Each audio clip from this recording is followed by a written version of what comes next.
I remember the day I realized something had to change in my life. I was visiting my neighbor Claire, who was turning 80 that week. As we chatted in her living room, she showed me a simple test she liked to do every morning, lowering herself to the floor and then standing back up without using her hands for support. It seemed so effortless as she did it, but I couldn't help thinking, how many people her age, how many people in their 60s even, could pull that off? In that moment, it struck me that this one movement wasn't just about flexibility or balance. It was about real independence. If you can still perform this simple movement at 80, it might be the very sign you'll live past 95 and continue enjoying the freedom of a body that still listens to you. Many seniors spend their golden years haunted by one overwhelming concern: losing mobility. It's that fear that you'll need someone else to help you out of a chair, or that you'll stumble and break a hip because you weren't stable on your feet. After a lifetime of taking care of family, holding down jobs, and looking after others, it feels unfair and even humiliating to lose that basic independence you once had. Unfortunately, too many people assume there's nothing they can do once they hit a certain age. They resign themselves to slower movements and stiffer joints, believing it's all an inevitable part of growing older.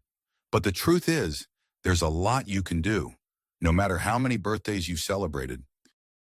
In the next few minutes, I'm going to share 5 essential principles that support the simple movement Claire demonstrated and ensure you build or maintain the strength, flexibility, and balance you need to keep living the life you love. In fact, the last principle might surprise you because it's something doctors rarely discuss, yet it has an enormous impact on your overall mobility and even your longevity. By the time we finish, you'll see exactly why this test, getting to the floor and standing back up again without support, can help predict whether you'll thrive well into your 90s and beyond, and how to make sure you pass it with flying colors. I'm not just sharing personal anecdotes here. Doctors, gerontologists, and physical therapists have all taken notice of this simple test and the factors that contribute to making it look and feel effortless. After studying hundreds of seniors who defy normal aging expectations, experts have pinpointed the habits that set them apart. That's the kind of evidence that sparks hope. It means you too can develop these habits and significantly increase your chances of living a more active, independent life in your later years. Before we dive in, I'd love to ask you a small favor. If you haven't subscribed yet, consider subscribing and turning on notifications so you don't miss any of our future videos on senior health and well-being. And if, at the end of this video, you found it valuable, simply type 1 in the comments to let me know. If you feel there's room for improvement, type 0 so I can learn from your feedback. Now let's talk about the first major step that could change everything: the counterintuitive strength-building technique that so many people overlook. The first thing I want you to understand is this: most seniors believe they need to take it easy. You might have heard relatives or friends say, "Don't strain yourself," or, "At my age, it's too late to start anything new." But the reality is that gentle, consistent strength training is one of the greatest gifts you can give yourself. And it all starts with a surprising but powerful statement: being too careful can actually make you weaker. For decades, society has drilled into us that aging automatically leads to fragility, as if each passing birthday is another step toward immobility. Yet I've seen again and again that when seniors engage in properly guided resistance exercises, they regain lost strength, improve their stability, and move more freely than they did a decade earlier. Harriet, who turned 79 last month, is a perfect example. She spent much of her 60s and early 70s nursing a painful lower back that made it difficult to stand up straight. Every physician she saw told her, "Just rest, dear, and don't lift anything over 10 pounds.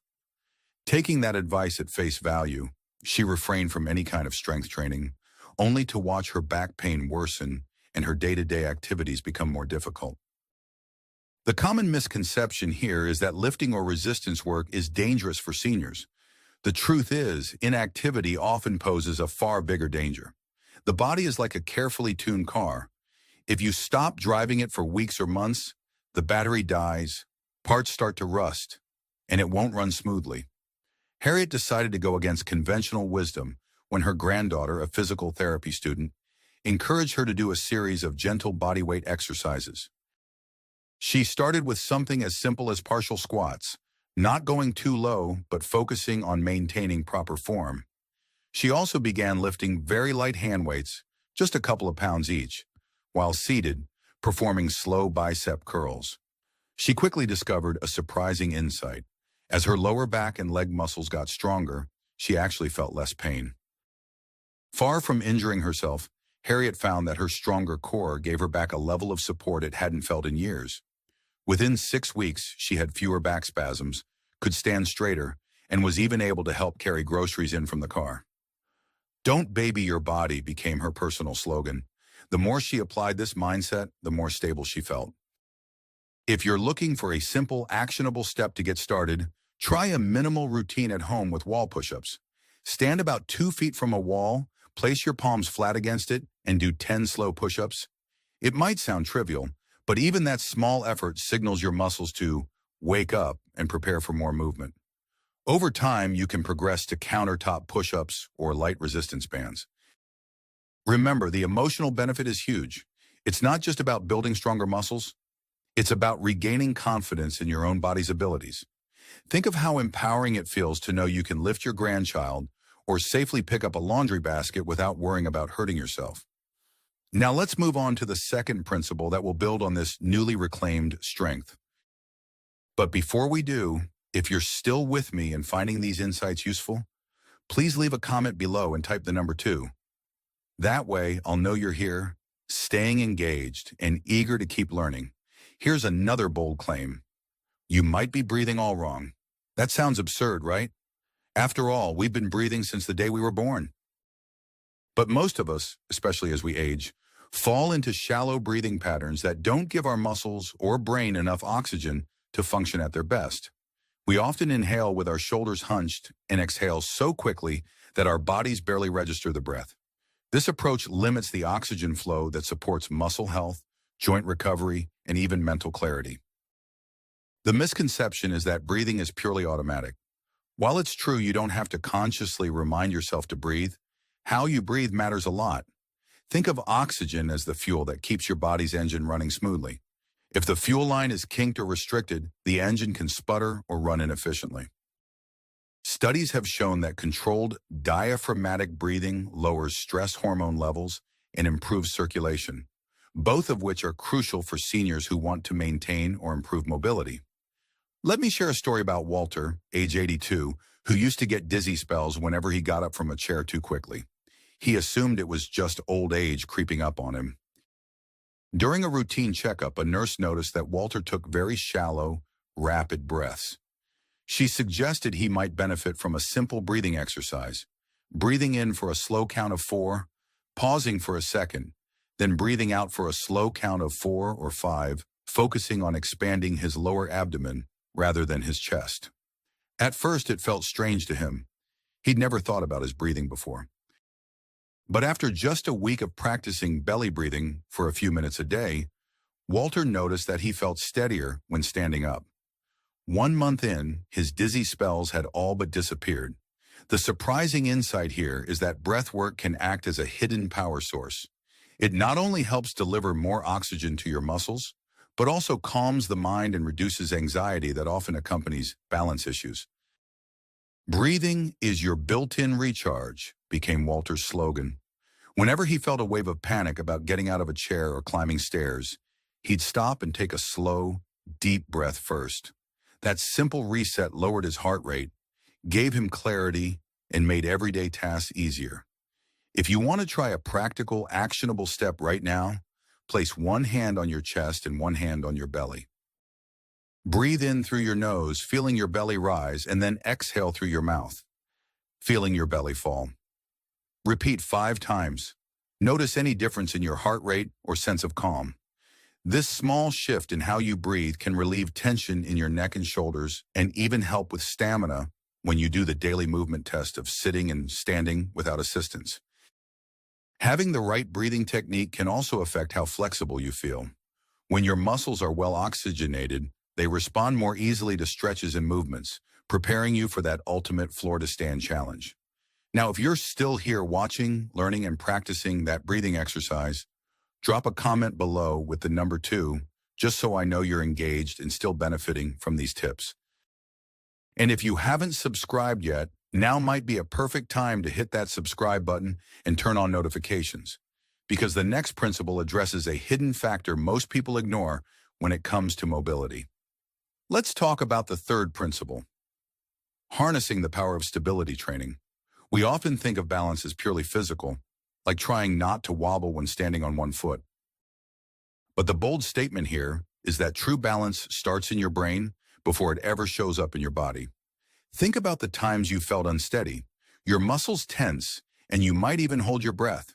It's an anxious loop that the brain initiates whenever it senses risk. The misconception is that if you have poor balance, you need to practice balancing on one leg or walk around with a cane. While those can help, the real key is coordinating brain, body, and environment together. The truth is, your central nervous system is a master conductor, orchestrating signals from your eyes, inner ears, and muscles all at once. If any part of that system is undertrained or overwhelmed, you'll feel wobbly. Consider Anita, 77, who dreaded the idea of stepping onto escalators. She'd cling to the rail, her heart pounding, convinced she would fall. But her physical therapist introduced her to a series of stability drills, many of which involved moving her head and eyes while standing, as if she were practicing a dance.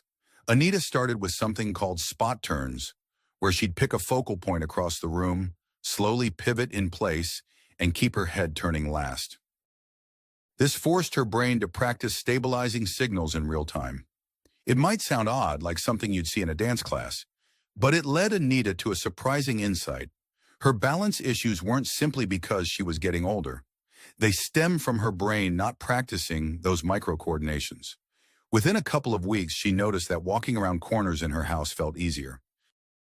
When she approached an escalator, she still felt a little anxious, but her body moved more fluidly, gripping the handrail with a sense of confidence rather than panic. "Train your brain, then train your body," became Anita's slogan. If you want to try a practical step, start by standing near a sturdy chair or countertop you can hold on to. Then slowly rotate your head to the left and right while fixing your eyes on a point in front of you. This small exercise helps train your inner ear and eye muscles to coordinate with your posture. Over time, you can incorporate slight foot movements or shifts in weight to challenge your balance further. Emotionally, you'll feel more assured. Balance is a huge factor in independence. Knowing you can walk across a parking lot or climb stairs without fear is incredibly liberating. It's one of those daily comforts most people take for granted until it's gone. By deliberately training stability, you're essentially reminding your brain and body that they can and should communicate efficiently.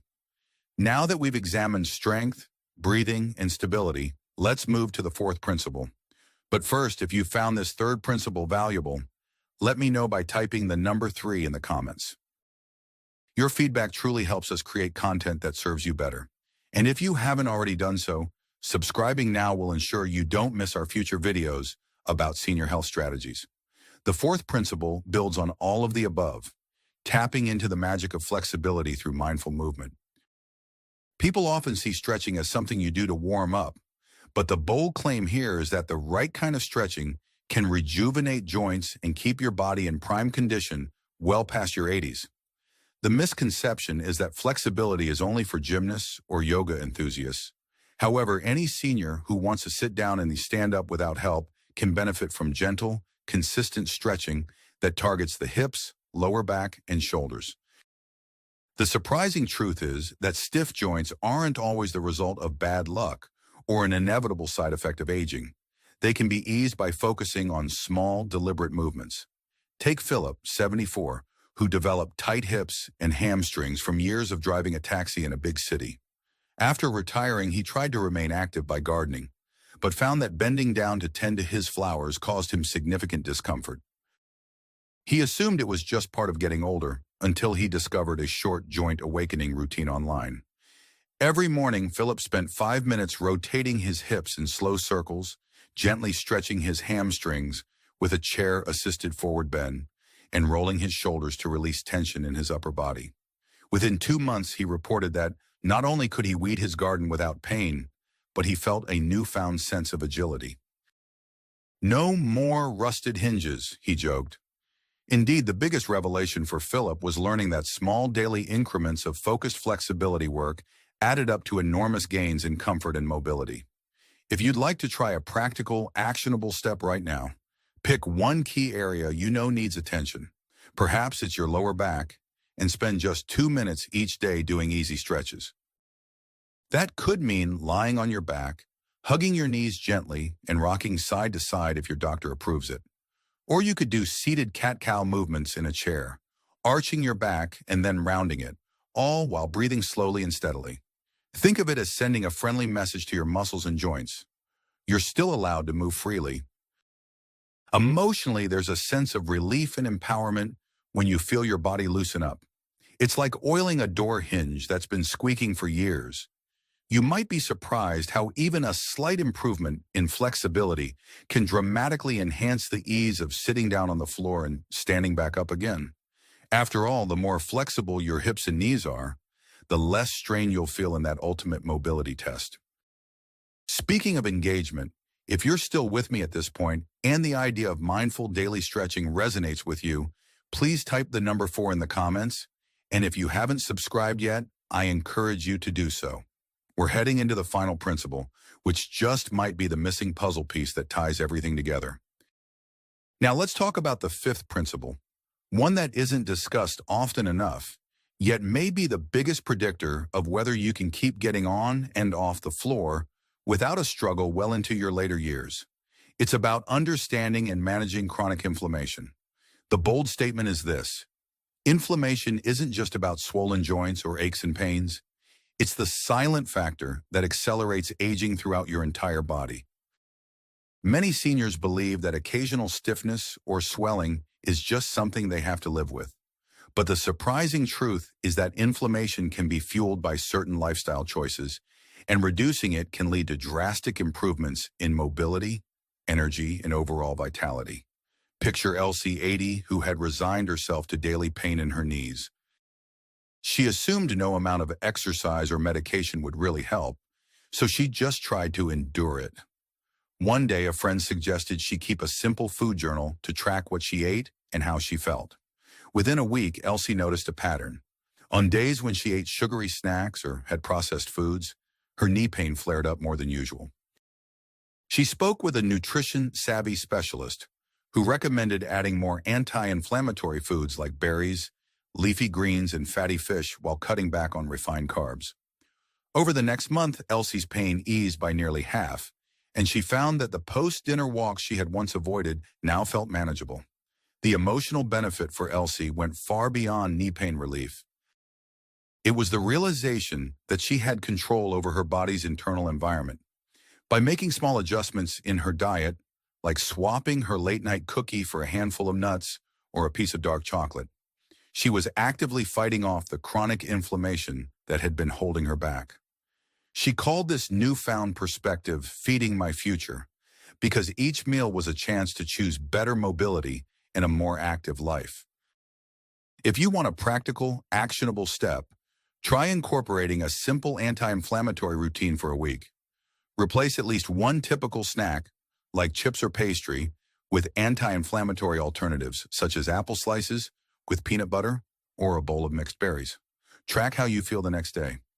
Notice whether your joints feel a bit looser or if you have more energy for that all-important floor-to-stand test. Now, you might be wondering how all these principles fit together.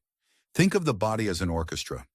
Strength training, proper breathing, balance work, flexibility, and managing inflammation are the instruments that, when played in harmony, create the beautiful music of freedom and mobility.